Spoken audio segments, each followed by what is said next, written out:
IMF पे America का दबाव है, वर्ल्ड बैंक पे अमेरिका का दबाव है, अमेरिका घुसिया गया है ये मीटिंग देखकर कि चोट्टा तुमको इसी बीच में जाना था। यहाँ पर कौन गधा है रे तुम्हारे यहाँ सुरक्षा सलाहकार, ओकरा कोनो बुद्धि नहीं है क्या? इतना बेवकूफी तो कोई नहीं करेगा। इसने क्या किया है, सांड को लाल कपड़ा दिखाया है। अरे यार तुम्हारे देश की जनता सुन रही, तुम्हारे यहाँ कोई बढ़िया बताने वाला नहीं है क्या? टीचर उचर नहीं है तुम्हारे यहाँ? तो इसको दो चार हाथ देने लायक है। तो बिगड़ गया। इसी बीच मेरा चचवा पहुंच गया रूस में।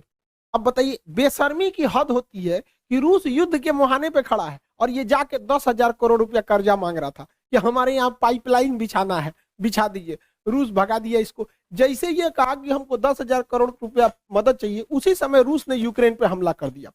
अब बताइए कोई गधा भी विद्या, मतलब इतना बड़ा ये प्रधानमंत्री होके गलती किया जितना हमारा कोई विद्यार्थी गलती नहीं करेगा।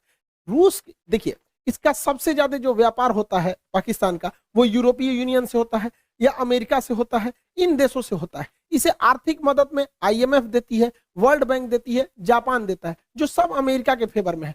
फिर भी अमेरिका के खिलाफ केवल जा रहा है मीटिंग करने के लिए।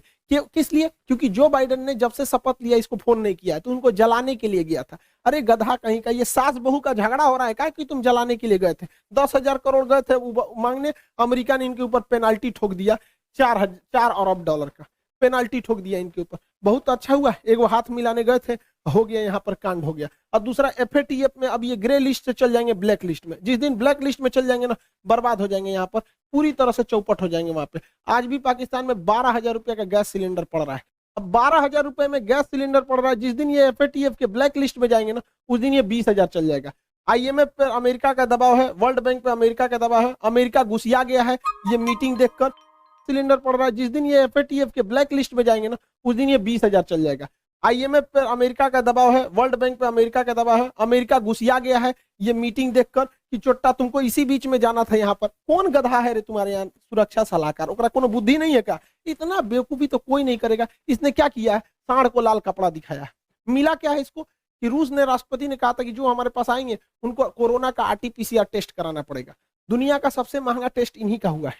गए हैं, आरटीपीसीआर टेस्ट कराए हैं, हाथ मिलाए हैं, मिला कुछ नहीं है, उल्टे 4 अरब रुपया का इनके ऊपर पेनाल्टी ठोक दिया। यानी आरटीपीसीआर का रेट इनका 4 अरब डॉलर बन गया। अरे यार तुम्हारे देश की जनता सुन रही, तुम्हारे यहाँ कोई बढ़िया बताने वाला नहीं है क्या? टीचर उचर नहीं है तुम्हारे यहाँ? तो इसको 2-4 हाथ देने लायक है। चचवा बिगड़ गया है मेरा। अमेरिका ने भारत पर दबाव बनाया कि यूएनओ में आप हमारा सपोर्ट कीजिए, क्योंकि भारत 2 साल के लिए यूएनओ के अस्थायी सदस्य है यहाँ पर। अब इसमें भारत ने वोट ही नहीं दिया, कहा कि ना हम रूस की ओर से ना यूक्रेन की ओर से। तो रूस ने कहा थैंक यू भैया, तुमने नहीं दिया, बहुत अच्छा हुआ। चाइना ने भी कहा हम भी वोट नहीं देंगे, यूएई ने कहा हम भी नहीं देंगे, अमेरिका कह रहा है ये तुम काहे लिए ऐसा बोल रहा है। अब यूएई, ऐसे अरब देश ज्यादातर अमेरिका के फेवर में होते हैं, फिर भी यूएनओ में अरब देश ने इनका साथ नहीं दिया। तो ये सोचने वाली बात है कि आखिर ऐसा क्यों हुआ। तो समझिए इसके पीछे का मेन रीजन क्या है। देखिए सऊदी अरब, यूएई जो है यहाँ पर स्थित है।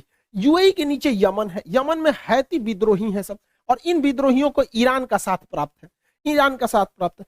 अगर यूएई रूस के खिलाफ जाएगा तो रूस की दोस्ती है ईरान से, वो ईरान को फोन करेगा, ईरान हैती विद्रोहियों को फोन करेगा, हैती विद्रोही यूएई को बजा देगा सब पकड़ के। तो एक रीजन ये है। दूसरा रीजन ये है कि ईरान के पास भी पेट्रोलियम है, रूस के पास भी पेट्रोलियम है और यूएई के पास भी पेट्रोलियम है। तो इन्हें दोस्तों को साथ में रख के पेट्रोलियम के लेवल को, मतलब प्राइस को कंट्रोल करने में भी मदद मिलेगी। अमेरिका इजराइल पर भी दबाव बना रहा है कि इजराइल यहां पर सीरिया में बम्बार्डमेंट कर दे ताकि रूस का ध्यान भटक जाए, लेकिन इजराइल ऐसा करने से मना कर दिया।